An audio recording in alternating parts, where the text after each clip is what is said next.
link to neurodegenerative disease, myocarditis, Bell's palsy, liver disease, impaired adaptive immunity, impaired DNA damage response, etc.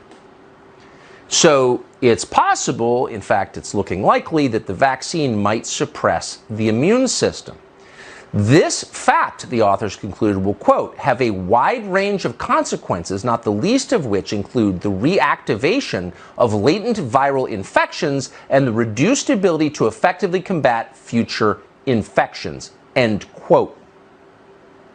Now, again, we sincerely hope that's not true.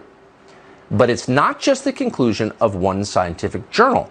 The Lancet, maybe the most famous scientific journal in the world, released similar findings in February. The Lancet's piece was entitled, quote, Risk of Infection, Hospitalization, and Death up to 9 months after a second dose of COVID-19 vaccine. A physician called Kenji Yamamoto made this observation about the data from the Lancet. He wrote this in a letter to the Journal of Virology, and we're quoting, the study showed that immune function among vaccinated individuals 8 months after the administration of 2 doses of COVID-19 vaccine was lower than that among the unvaccinated individuals.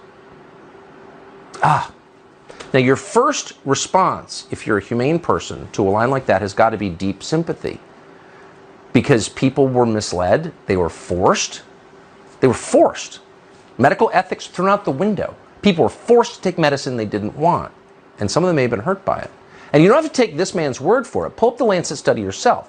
You won't find anything of the text of the article saying what Kenji Yamamoto said, which is weird. Why would the Lancet want to hide a major finding like that? We can't say. But if you look at table 3 in the piece, here's what you'll find buried in the data.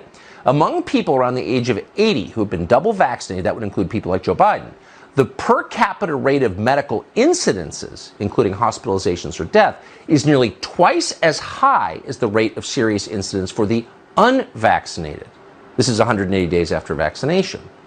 What is that? And why is no one interested?